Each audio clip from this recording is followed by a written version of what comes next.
Just install like a Lego. Okay. Just like that. So do you need to put any mortar on the middle or something? How the mortar should be on only the top and the bottom. So you slot it in together. The holes will serve as the way to put your mortar and your rebars.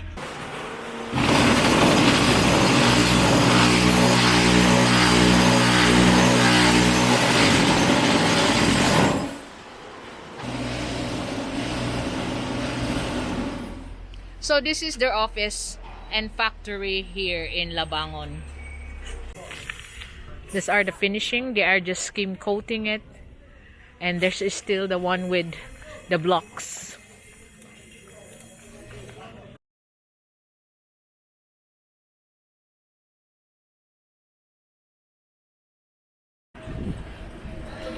This video is about Werkhof Blocks.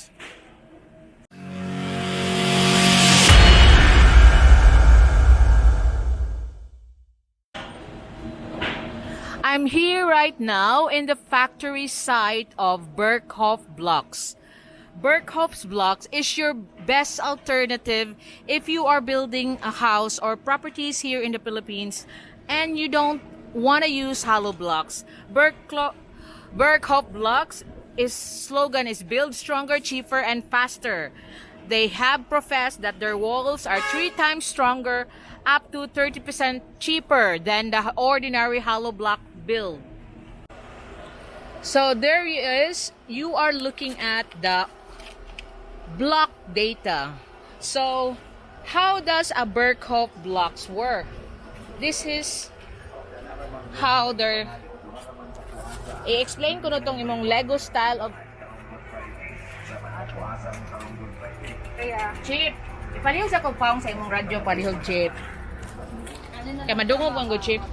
Sir, i-explain ko na ang inyong kanang concept sa building. Katong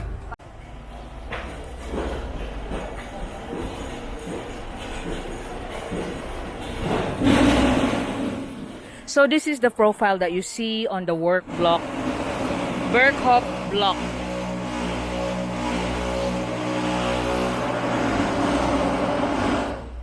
This is the 4-inch work block, and the height is 225 millimeters. The width is 412 millimeters, and the thickness is 100 millimeters.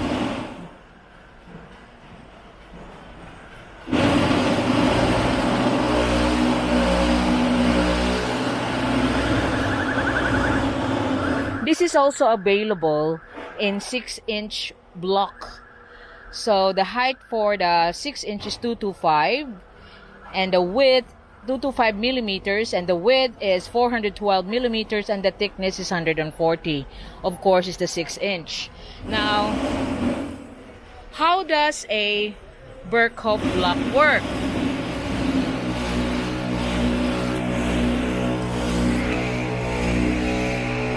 You can see from the profile that they got a slotted end and a slot on the other side.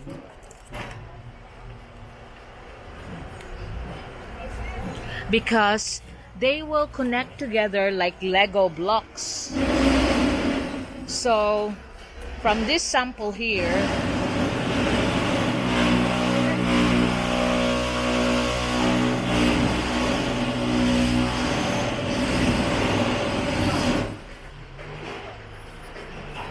you can see where you have to connect the blocks,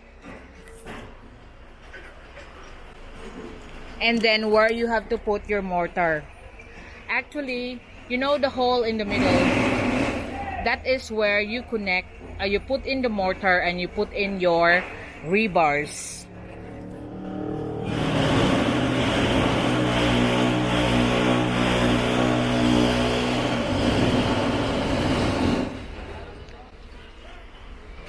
Now you can see how the finish looks like.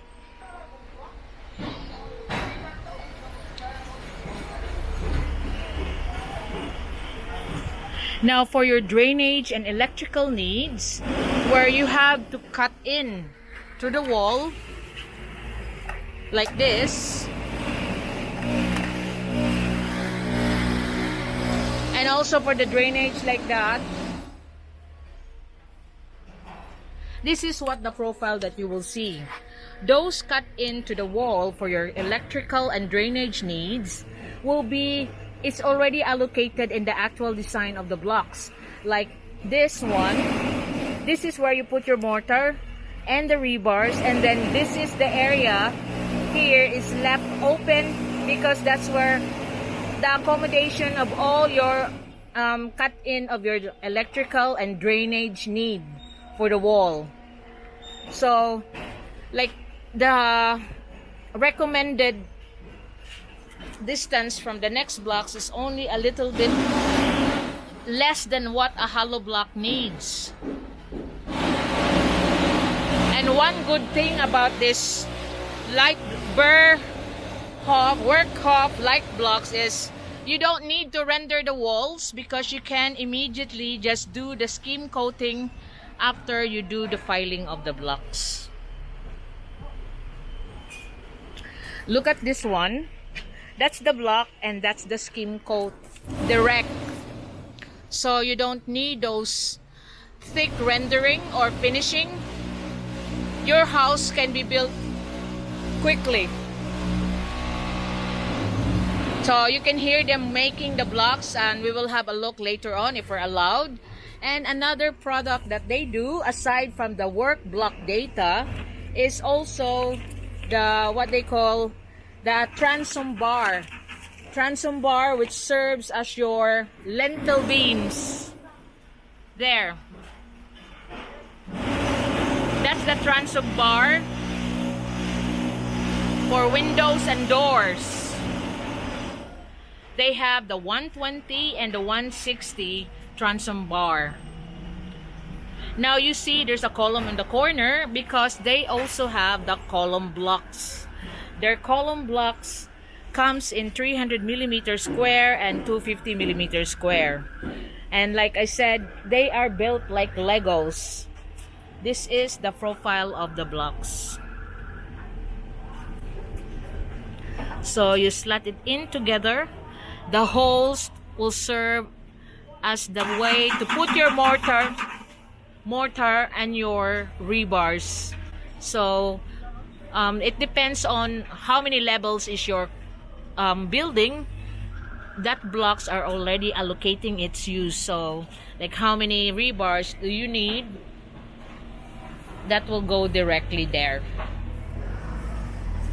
So you see here, that's what they call the transom bar for your doors and windows lintel. So the transom bar comes in T-bar 120, and this is what you're looking at is T-bar 120. So 120, 160. Now you have the U-block. The U-block here is very useful if you are building a second floor. That it serves, ang U-block sir ba, mura siya beam? Function niya beam? Walay balik ato ang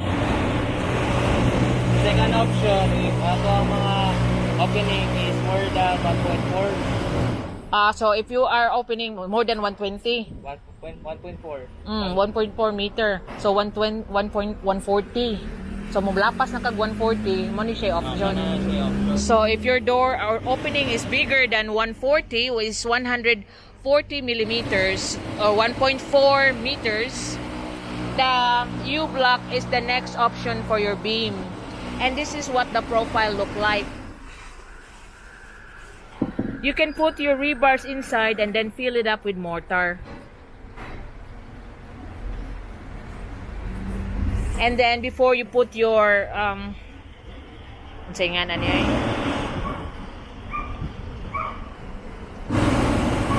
on, okay, I forgot the name. So what you're looking at here is the 6-inch or 140 ml thickness block work, or the hollow block, but it's not. It's called Werkhof Blocks. So this is the area where you put the mortar with your rebars, and then you can put the cross rebars cross, and this one will be left empty. This is already allocated for your channeling, you know, the in-wall channeling. And here is the, like I said, from the U,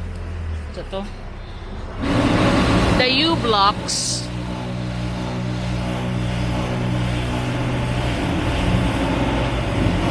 The U blocks are usually the one they use if your opening is more than 1.4 meters or 140 millimeters. And this also serves as a beam, because then if you look at the profile here, you can put your rebar work inside the U block.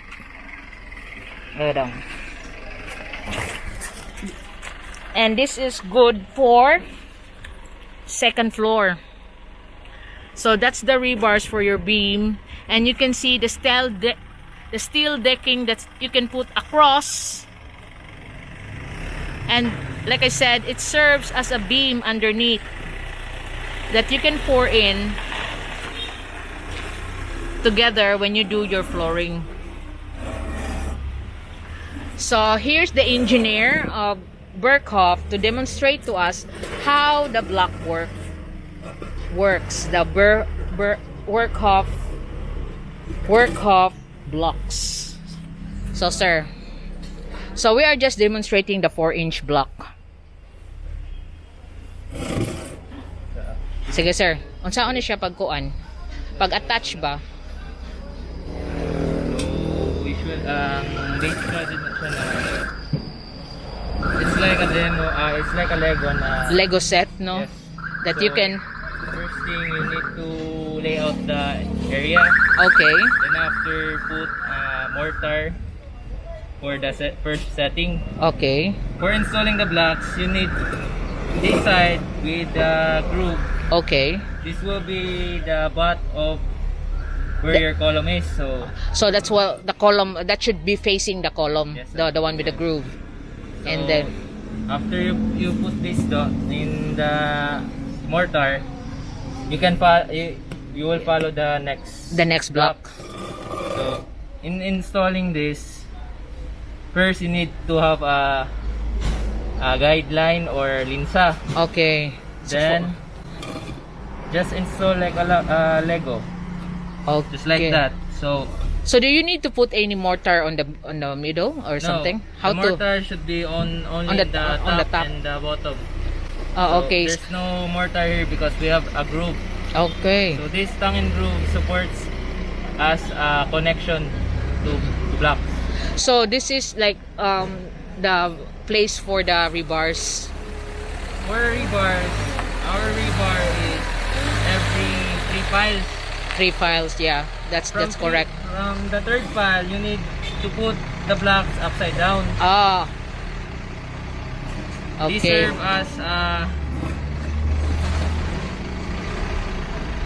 Like that. yes. So These serve as a rebar groove. So like that one, sir, you know, like the in between to stick on, is there any like was this requirement that it needs to be like this thin or that thin? Yeah, our Ang inyong requirement yun, is 5 mm. 5 mm ang thickness. So that's the requirement for their block work, is to just 5 mm on this. And yeah, Then less Ha. than 3 mm. so how do you connect with your column blocks with this the tongue is facing the groove is facing the column? Whenever the tongue is facing to the column, you will cut the tongue. So so you have to cut the tongue if this one will happen to be facing the column. Yes. But when the other one is the slot will be facing, the one with the groove will be facing the column, that's when you can put the rebar. No, there's no? no rebar in the column side. Oh, okay. Column between the column and the block connection. Because my concern is how to connect the bars to the column. I mean, this one to the column? So every profile we have a Horizontal that will go to the Yes, so we your need to horizontal will also connect to the column. Yes, No. Kanige I'll just show you the column the column profile. So this column profile go depends on how long is your building. You don't have to fill. Dili na nimo punon. Tanang upat la ka kani two story or bungalow ra. Okay, ang schedule sa building. Panalitan bungalow ra upat ra. Pwede ra. So it depends on the schedule of the building, but they are already if you're only like using 4, you can just fill up with mortar ang uban. mortar. No? Okay, so your column is also rising together with the blocks. So I see now. So they also have a corner profile. So if you don't want to use the column, they have a corner profile that you can also put your rebars and build it up together with a work block. Now the most awaited part, the pricing of the blocks. So the 4-inch blocks, which is what you're facing here that is been demonstrated, is 83 pesos per block. You gotta remember 83 pesos. You don't need to render it. You immediately skim coat, and you don't have a lot of mortar or mixed cement to put in the holes. And in between the next block here, it's only 5 mm that is required. Now that's the 4-inch is 83 pesos per block. The 6-inch is 104 per block. The transom bar, the 120 transom bar, which is here, bless. 120 transom bar is 134 per piece. And then the 160, that's 120, 134. The 160 is 164. Now the U block. The U block, which serves as your beam, is 206 per block. Now the column blocks comes in 2 sizes. That one is the column block. Is 300 mm square or 250 mm square. That's 180 for 300 mm and 250 for 160 mm. So this is the Werkhof block work, which is more efficient because your house will be built faster, and I believe it's stronger because you see how compact is the block work itself. Now over here you can see them all been drying.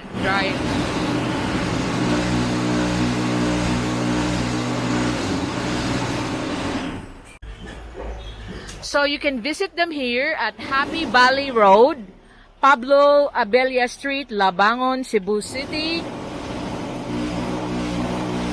Their telephone number is 32 for Cebu, 261-2348. So that's the Werkhof Blocks. An alternative and more cheap than building in hollow blocks. This is different from the light block. It's a different concept than the light blocks. So this is their office and factory here in Labangon. So you can contact the sales agent.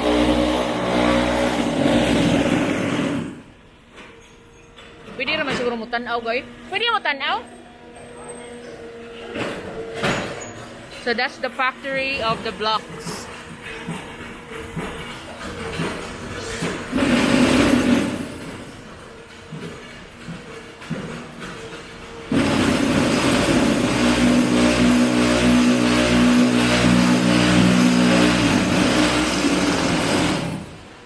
Malayo lang ko dong.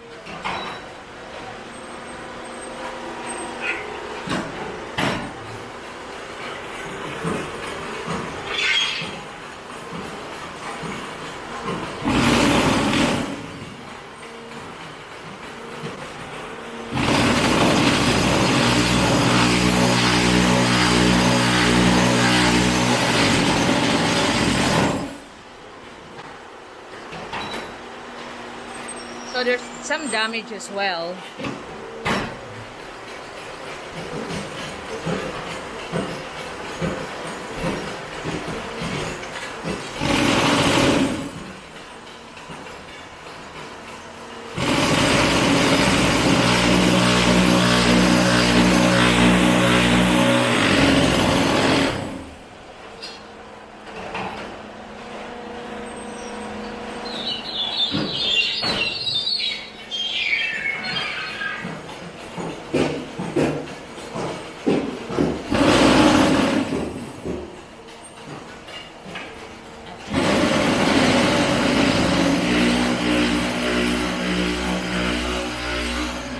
So you can see all their factory site here in Happy Valley, Labangon, Cebu City. There's ample parking space that you can come here and look at the blocks.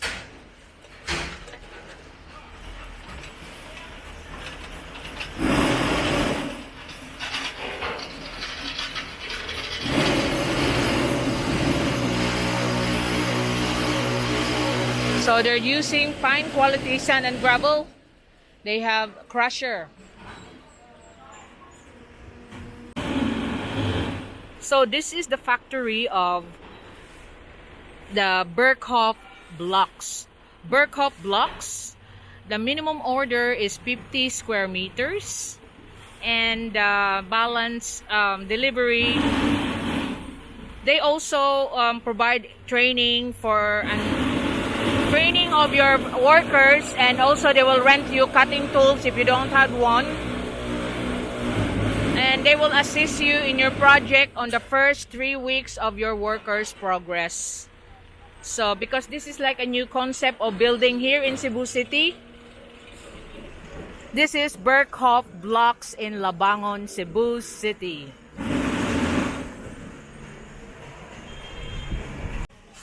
So we are now here in Sterling Land subdivision because we are referred to by the Werkhof Blocks that they are using all Werkhof blocks in this subdivision. So this is the unit that they are selling, and this is the units that they're still constructing. So we are here to see that indeed they are using the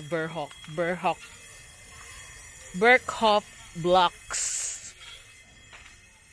And although the subdivision itself is still using beams, they haven't used the everything Werkhof, like the for the columns that they do, but their blocks are the one that is Werkhof.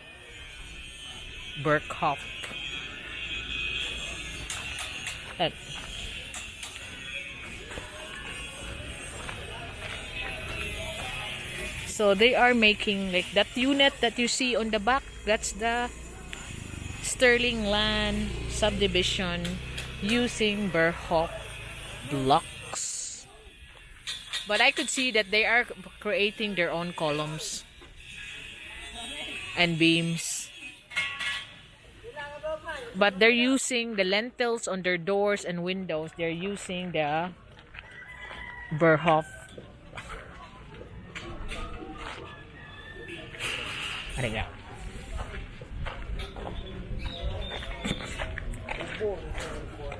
So if you're wondering which subdivision is this is the Sterling Land in Labangon, Cebu City.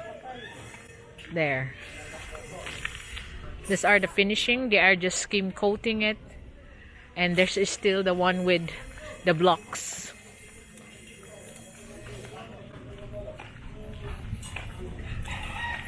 There's the blocks. They're using the 6-inch blocks of the Werkhof blocks. Skim coat na imong gigamit dong. Skim coat. Skim coat imong gigamit. So he's just skim coating it. Di mo tanaw diya? Adi nag-welding man.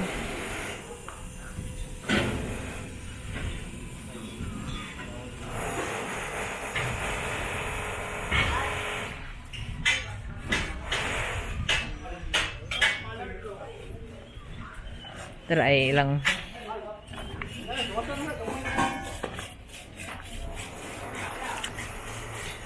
Mo na sa Werkhof gyapon na siya dong. So that's the beam that they have from Werkhof, that one for your lentil beams.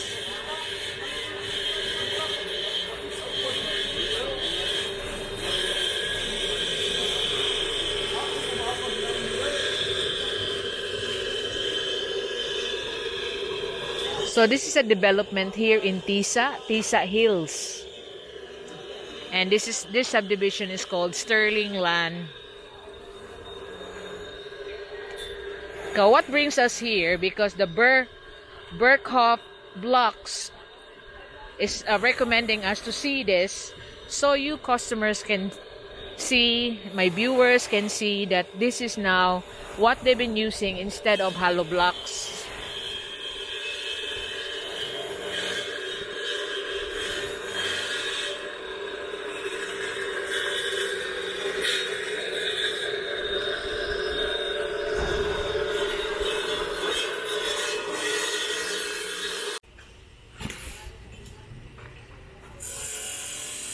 So I've noticed that they're using the blocks, but they have made their own columns. They're using the lentils as well.